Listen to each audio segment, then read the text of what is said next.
jamaah. Yeah. Oh jamaah. Yeah. Alhamdulillah. Mana tepuk tangan dari Lampung? Masya Allah, terima kasih banyak. Dan terima kasih banyak juga buat jamaah Islamitin dan di rumah, masih di tema kita pagi hari ini yang luar biasa. Merdeka dari jebakan dunia. Merdeka. Oh, Masya Allah. Oke, sebelum lanjut, kita lihat lagi sebuah video tayangan ya tentang meminta maaf seusai fitnah Menteri Agama. Siapa sih? Ini dia tayangannya. Yang ini jangan mudah juga terprovokasi namanya dengan berita-berita hoaks ya Beb ya. Kita lanjut lagi nih Beb di tema kita pagi hari ini berkaitan dengan apa yang barusan kita saksikan. Benar gak sih di akhir zaman ini jebakan dunia yang sedang digencarkan oleh para iblis dan juga antek-anteknya ini adalah jebakan yang disebarkan secara halus khusus untuk para orang-orang yang memiliki ketakwaan tinggi. Bisa terjadi itu juga pada pejabat atau mungkin para pendakwah atau bahkan para ulama. Bagaimana nih bentuknya dan bagaimana cara memerdekakannya. Mohon izin penjelasannya. Tepuk tangan buat Habib Usman. Ya akhir Mas Fadli, Ustaz Syam, Ustazah. Bismillahirrahmanirrahim. Allahumma salli ala sayyidina Muhammad wa ala ali sayyidina Muhammad. Jebakan terhalus adalah jebakan khusus mereka orang-orang yang bertakwa kepada Allah. Inna akramakum indallahi atqakum. Yang paling mulia di sisi Allah adalah orang yang bertakwa. Orang yang bertakwa, iblisnya pangkatnya udah bukan bintang 4 lagi, bintang 7. Inilah jebakan yang tercanggih iblis. Sehingga iblis mengerahkan bala tentaranya, jenderalnya. Untuk apa?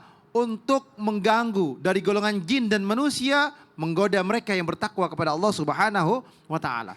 Orang yang saleh itu akan difitnah, akan dicaci, dimaki, dihinakan. Atau bahkan mereka ajarannya dianggap dusta, pribadinya dianggap pembohong.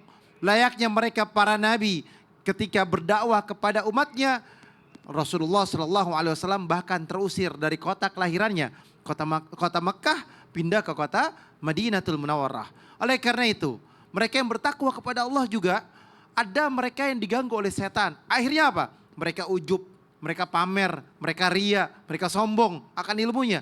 Akhirnya mereka tergoda oleh syaitan, tergoda oleh bisikan iblis. Hatinya menjadi hati yang kotor. Ilmunya banyak, tapi dia menggunakan dengan cara yang tidak baik. Dia pintar tapi minter-minterin orang. Dia bohongin orang. Dan dia juga menyakiti orang lain. Bisa jadi dia juga terpengaruh oleh syaitan. Atau bahkan mereka taklid buta. Taklid buta tahu gak?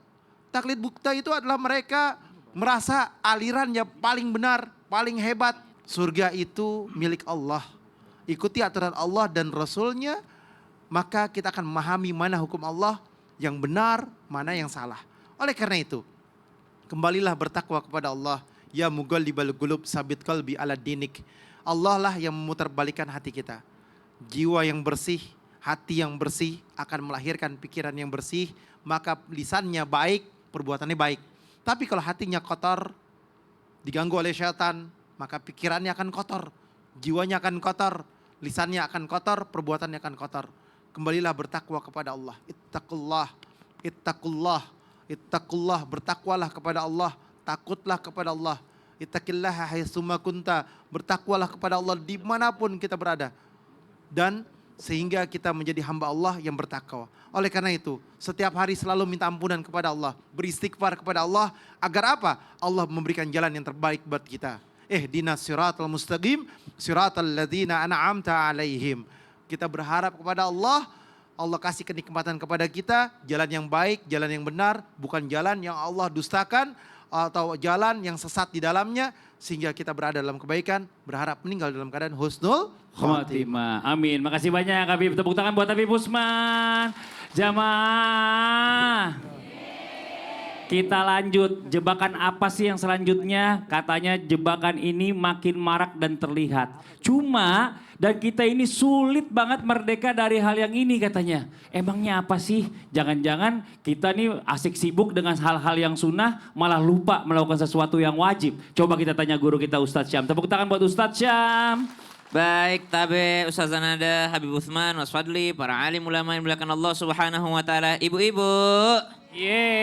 Masya Allah, jebakan dunia selanjutnya adalah ketika syaitan menyibukkan manusia dengan hal-hal yang sunnah. hal-hal yang mubah atau bahkan hal-hal yang sunnah sehingga lalai daripada yang wajib. Mana contohnya? Ibu rumah tangga sibuk di luar rumah pergi pengajian, ternyata lupa di dalam rumah tangganya untuk taat kepada suami. Sibuk untuk puasa sunnah, lupa izin sama suaminya. Padahal kewajibannya istri adalah taat kepada suami. Ini puasanya hukumnya puasa sunnah. Sibuk sholat tahajud, ketinggalan subuhnya. Subhanallah. Maka jangan sampai tertipu. Maka kata Imam Ibnu Athaillah Sakandari dalam Al-Hikamnya itu, bahkan dalam syarahnya disebutkan, orang yang disibukkan dengan yang wajib sehingga tidak mengambil sunnah, maka orang ini masih di jalan yang benar meskipun kurang sempurna. Karena sunnah itu adalah suatu kesempurnaan. Tapi kalau ada orang sibuk dengan yang sunnah sampai melalaikan yang wajib, maka ini benar-benar orang yang tertipu. Orang yang terlalaikan. Banyak tuh biasanya tuh jamaah kalau puasa-puasa sunnah, wih semangat sekali. Ternyata puasa yang dia tinggalkan Ramadan karena haid belum dibayar. Sibuk kalau puasa Asyura, aduh pengen puasa besok, aduh kalau puasa ini, aduh pengen puasa besok. Ternyata masih banyak hutang puasanya, mepet Ramadan baru cari dalil. Bolehkah tidak bayar puasa, fidyah aja? Oh subhanallah. Maka jangan sampai terlalaikan daripada yang sunnah. Mana lagi contoh-contoh realnya sehari-hari. Ibu, apa hukumnya minum berdiri? Minum berdiri, minum sambil berdiri. Hukumnya makruh. Berarti kalau kita duduk hukumnya sunnah. Ada orang tua sibuk ngurusin anaknya kalau minum berdiri. Minum berdiri. Tapi tidak pernah ngurusin ngingetin sholat 5 waktunya. Giliran minum berdiri sibuk suruh duduk anaknya. Giliran makan pakai tangan kiri. Padahal ini perkara yang sebenarnya makruh. Makruh tanzih. Makruh yang tidak berdosa. Tapi ada juga makruh tahrim sebenarnya. Makruh yang kau lakukan sampai berdosa. Apa itu? Sholat sunnah setelah subuh tidak boleh. Sampai haram itu maksudnya sampai berdosa. Sholat sunnah habis asar itu tidak boleh kalau tidak ada penyebabnya. Tapi kalau makruh tanzih, jangan sampai kita sibuk dengan hal tersebut lalu terlalaikan dengan yang wajib. Banyak kewajiban kita. Apa yang wajib-wajib? Sholat 5 waktu. Apa yang wajib dalam sholat 5 waktu? Ibu, sesempurna apapun Al-Fatihahnya, Alhamdulillahi Rabbil Alamin. Sebagus apapun pakaiannya, sekhusyuk apapun sholatnya sampai tahiyat, tapi dia lupa dengan solawat, maka tidak sah solatnya. Tuh, yang wajib itu solawat. Al-Fatihah wajib, rukun. Takbiratul ihram rukun. Tapi sesempurna apapun sebelum-sebelumnya, kalau dia lupa sama solawatnya, maka tidak sah solatnya. Ulangi solat. Oh, itu pentingnya kita memperhatikan yang wajib. Karena kadang-kala banyak orang sunnah-sunnahnya diambil.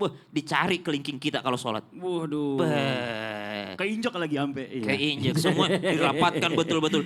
Lupa solawatnya. Masya Allah. Makasih banyak Ustaz Syam. Tepuk tangan buat Ustaz Syam. Jamaah. Punya utang? Alhamdulillah. Kalau punya utang berarti udah merdeka belum, Bu? Belum. Yang punya utang berarti belum merdeka. Yang belum merdeka banyak apa sedikit di sini? Banyak, ini Masya Allah. Nah ini dia, tapi yang namanya orang utang biasanya di berbagai macam cara dia cari kerjaan apa segala macam untuk melunasi utang-utangnya. Nah bagaimana kalau sampai, nauzubillah summa nauzubillah, sampai akhir hayat hutangnya juga belum terbayar.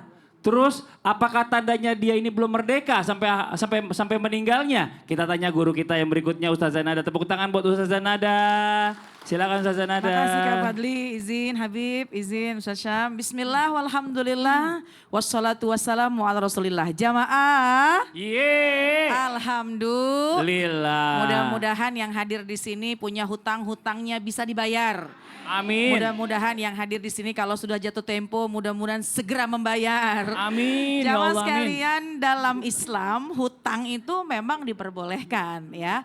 Apabila ketika kita sangat membutuhkan. Nah ini terkait dengan hutang boleh-boleh saja. Cuma ingat ada kewajiban kita harus membayar hutang ketika sudah jatuh tempo. Kalau ada orang yang berhutang, terkadang hatinya ini belum merdeka. Kayak ada sesuatu yang belum bebas. Apalagi kalau sudah jatuh tempo, kemudian ditelepon sama orang yang meminjamkan uang kepada kita. Atau ketika kita memang sudah jatuh tempo, kita belum mampu untuk membayarkannya. Ini mau jalan keluar rumah aja udah gelisah hatinya, belum merdeka, belum bebas. Kenapa? Karena belum bisa membayar hutang. Kalau memang kita memberikan hutang kepada orang lain, maka diantaranya berilah kemudahan. Tapi kalau memang kita ini yang punya hutang, ketika sudah jatuh tempo jangan lupa untuk membayarnya. Kenapa? Karena ini bisa berkelanjutan sampai nanti di akhirat. Bahkan baginda Rasulullah SAW itu tidak mau menyolatkan orang yang ketika wafat masih memiliki hutang. Ya, di dunia ketika meninggal dunia seolah-olah dia selamat dari jeratan hutang. Tapi ketika dia meninggal dunia membawa hutang, maka pada hakikatnya di dunia mungkin seolah-olah bebas. Tapi kelak nanti di hari akhirat akan ada pertanggungjawabannya. Pernah baginda Rasulullah SAW itu bertanya kepada para sahabat, wahai sahabat, atadruna manil muflis? Tahukah para sahabat, tahukah kalian siapa orang yang bangkrut? Sahabat menjawab, muflis atau bangkrut itu adalah tidak ada harta, tidak ada emas, tidak ada dinar, tidak ada dirham. Artinya tidak ada kekayaan ketika nanti di hari akhirat. Kemudian jawaban dari baginda Rasul adalah orang yang bangkrut nanti di hari akhirat adalah bukan hanya dia yang tidak punya uang, bukan orang yang tidak punya uang, tidak punya harta, akan tetapi ketika dia di dunia, dia melakukan berbagai macam kebaikan, tapi dia melalaikan untuk membayar hutang. Dia mengabaikan dalam membayar hutang, sampai hutangnya dibawa pada kematian, artinya dia meninggal dunia masih membawa hutang. Nanti ketika nanti dia datang di hari akhirat, dia datang dengan pahala sholatnya, pahala hajinya, pahala kebaikan-kebaikannya. Tapi ada orang yang uangnya belum dikembalikan ketika di dunia, maka nanti akan meminta pertanggungjawaban di hari akhirat. Di hari akhirat tidak dibayar dengan uang, tapi di hari akhirat dibayar dengan amal-amal ibadah kita. Oleh karena itu jamaah sekalian, pengen kita merdeka di dunia, ingin kita merdeka di hari akhirat, punya hutang biar diingat kalau ada orang yang nagih utang jangan marah-marah. Iya. Itu untuk nyelamatin kita. Betul. Bukan cuma dunia, menyelamatkan kita di hari Benar. akhirat. Lagian ngapain marah? Nah. Orang yang punya duit dia Nah, nagih haknya betul kan? dia, iya kan? Yang Iya, ngutang iya. kadang-kadang nggak tahu diri. Makasih banyak Ustaz sama-sama, Zanada. Kak Fadli. Tepuk tangan buat Ustaz Zanada. Kita lanjut lagi, waktunya kita mau kasih kesempatan jamaah buat bertanya. Tapi sebelumnya kita kembali dulu ke segmen Tanya Dong Ustadz. Kami semua tanya dong Ustaz. Oke, yang mau bertanya boleh silakan angkat tangannya. Yang mana? Sebelah sini. Oh, sebelah sini dulu Ibu, boleh. Silakan. Habib boleh maju ke depan. Ustadz Syam boleh maju ke depan. Sini lagi deh, geser Ibu deh. Silakan perkenalkan dirinya Ibu. Assalamualaikum warahmatullahi wabarakatuh. Waalaikumsalam warahmatullahi wabarakatuh.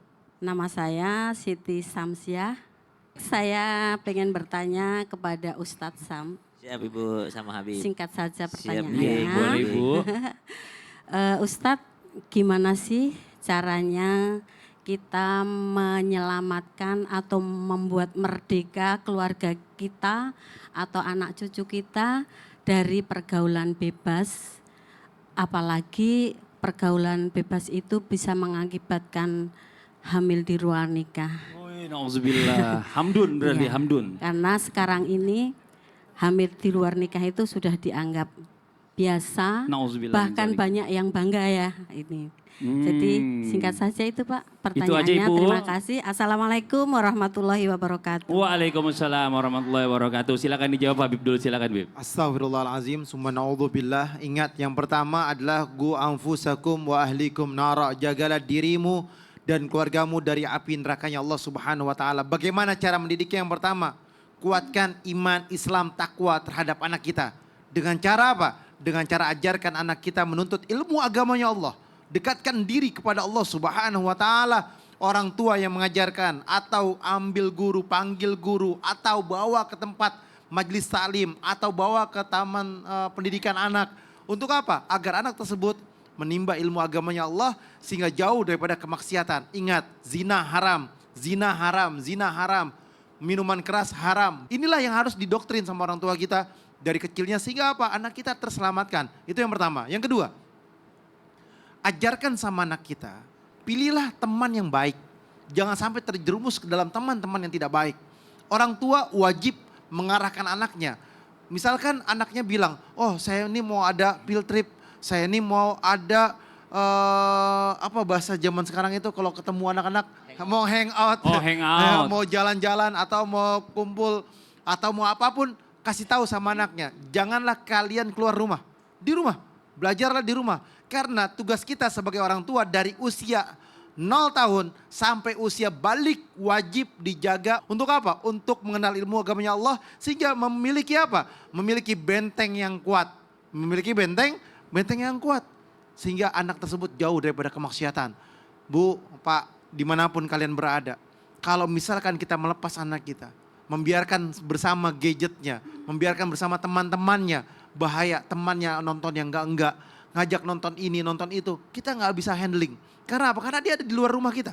Sehingga anak kita terpengaruh, terperdaya oleh syaitan, akhirnya dia nonton yang enggak, akhirnya zina. Subhanallah. Nauzubillah. Silakan ditambahkan Ustadz Syam. Dan semaksimal mungkin orang tua untuk menjaganya sebagaimana apa yang disampaikan oleh guru kita Habib Uthman tadi, itu tetap yang bisa ngejagain 24 jam itu cuma Allah. Maka harus diserahkan kepada Allah Subhanahu wa taala dengan cara apa? Dengan cara berdoa, karena doa inilah silahul mukmin, senjatanya orang beriman. Di antara doanya bacakan surah Al-Qadar, inna anzalnahu fi lailatul qadar wa ma adraka ma lailatul qadar. Ada riwayat mengatakan yang membacakan ini maka terhindarlah anaknya daripada pergaulan bebas. Kemudian bacakan ayatul kursi, karena ayatul kursi itu ayat perlindungan. Kemudian selalu titip dia kepada Allah Subhanahu wa taala, pakai bahasa Indonesia saja. Di setiap malam ibu tahajud, ibu titip dia kepada Allah, ya Allah saya titip dia anakku ini kepadamu ya Allah. Tutupilah dia daripada keburukan, tutupilah matanya daripada memandang yang haram, tutupilah daripada telinganya daripada mendengar yang haram. Karena kita ini manusia tidak berdaya, kita ada lalainya, kita ada lupanya, kita ada salahnya. Apalagi anaknya sudah pintar, subhanallah. Kami ingat sekali dulu orang tua kami itu ketika menyampaikan kepada kami, awal-awal nyampeinnya haram, tidak boleh segala macam. Pas anaknya sudah semakin dewasa, bukan lagi haramnya yang disampaikan. Yang disampaikan itu efeknya. Kalau kamu begini, maka Allah cabut wajahmu itu, kemuliaan di wajahmu, sehingga tidak ada orang yang suka sama kamu. Maka jangan harap lancar karirmu, jangan harap bagus kerjaanmu, jangan harap ada yang suka sama kamu, jangan harap mudah jodohmu. Kenapa? Karena hilang cahaya di wajah bagi orang yang melakukan yang haram tersebut. Sehingga waktu kami sudah dewasa itu, yang disampaikannya adalah efek-efeknya. Ya, kan kadang-kala anak-anak juga tidak takut sama akhirat nih. Tidak takut sama akhirat, maka ada ancaman-ancaman dunianya. Katakan susah kau dapat pekerjaan, susah kau disukai sama orang, tidak ada orang yang senang melihat wajahmu, tidak ada orang yang senang dekat sama kamu. Kenapa? Karena dicabut kemuliaan oleh Allah Subhanahu wa taala. Masya Allah, makasih banyak Ibu. Terima kasih Ustaz. Sama-sama Ibu Syamsiyah. Ibu Samsia, tepuk tangan buat Ibu Samsia. Boleh kembali ke tempat Ibu Samsia. Oke, satu lagi kita kasih kesempatan buat jamaah yang mau bertanya, boleh silakan angkat tangannya. Dari sebelah sini Ibu boleh maju, ya silakan. Coba Maaf sini. kasih jalan. Ini coba kita Iya. sambut mau tanya apa. Iya, Silakan. oke disambut langsung sama Ustazah Nada yang mau jawab juga nanti. Terima kasih. Assalamualaikum warahmatullahi ta'ala wabarakatuh. Waalaikumsalam warahmatullahi wabarakatuh. Perkenalkan, saya Ibu Mami Sutiasih dari Majelis Taklim Nurul Huda Tanggamus Lampung. Tepuk tangan, Masya Allah. Mau tanya apa Ibu? Pertanyaannya yaitu, bagaimana caranya agar kita merdeka dari jebakan orang-orang yang suka mengajak kita membuka aib orang lain. Karena biasanya kalau kita sudah terjebak di situ, itu kita akan susah sekali keluar dan biasanya malah suka ke bawah-bawah. Enak soalnya Bu ya. Iya. Gitu, Gosip ya Beb. Bu ya, makin digosok makin sip soalnya. Iya itu aja Ibu. Terima kasih, itu Iya. pertanyaannya. Silakan dijawab Habib. Bismillahirrahmanirrahim. Allahumma sholli ala sayyidina Muhammad wa ala ali sayyidina Muhammad. Syaitan selalu masuk ke dalam pikiran kita, tipu dayanya dahsyat.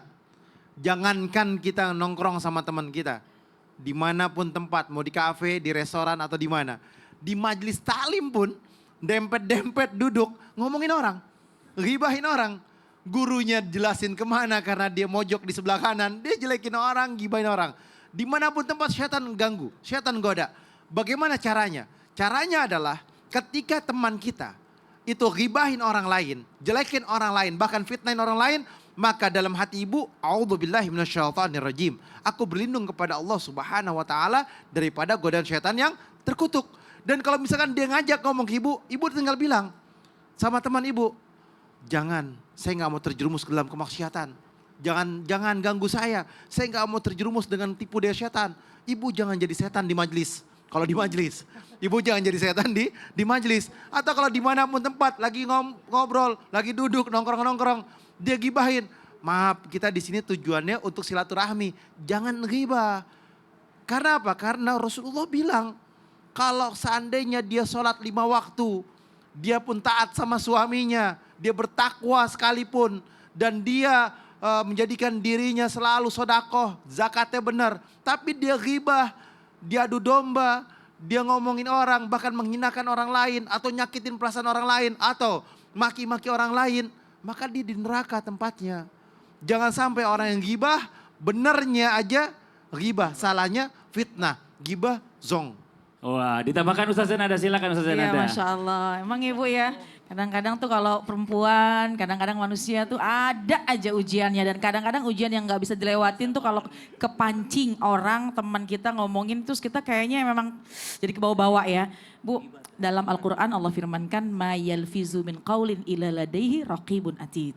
Itu boleh tuh kita catat dalam hati kita, ini orang gak tahu sih kita ngomongin apa. Orang gak tahu nih kalau kita lagi ngomongin atau buka aib orang lain. Tapi bukankah ada malaikat yang mencatat kita? Dimanapun kita berada, bahkan kata Habib tadi majelis pun juga banyak juga yang ngomongin orang gitu ya. Maka kitalah yang bisa mengerem diri kita sendiri, gak berani untuk ghibah, namimah, menggunjing orang. Kenapa? Karena akan diminta pertanggungjawabannya. Itu yang pertama. Yang kedua, tapi temen ngajakin, maka mulai dari hari ini kalau kita pengen merdeka dari hal-hal kemaksiatan, maka beranilah untuk mengatakan tidak. Caranya macam-macam. Maaf ya sebentar saya mau ke sana dulu. Artinya berusaha untuk menghindarinya. Kenapa? Karena kalau kita duduk awalnya nggak enakan, tapi akhirnya jadi keenakan duduk di situ. Kenapa? Karena setan itu tuh suka mencari pintu masuk untuk menggoda manusia terjerumus kepada kemaksiatan. Nah, jadi ibu yang geser. Jadi kalau misalnya di sini ada yang ngomongin orang, saya ke situ dulu ya bu ya. Iya. Ya pasti itu ngomongin juga orang, pindah lagi sebelah sini. Muter jangan tuh semuanya ngomongin orang. Ya kan makanya gitu bu, dari golongan jin dan manusia setannya bu ya. Yang paling berat dari golongan manusia karena kelihatan bisa dijak ngobrol. Makasih banyak ibu. Pertanyaannya bagus banget. Nah buat jamaah yang ada di rumah jangan kemana-mana dulu ya. Kita lanjutkan lagi pembahasan kita setelah satu ini tetap di Islam itu Indah. Jamaah, oh jamaah. Alhamdulillah.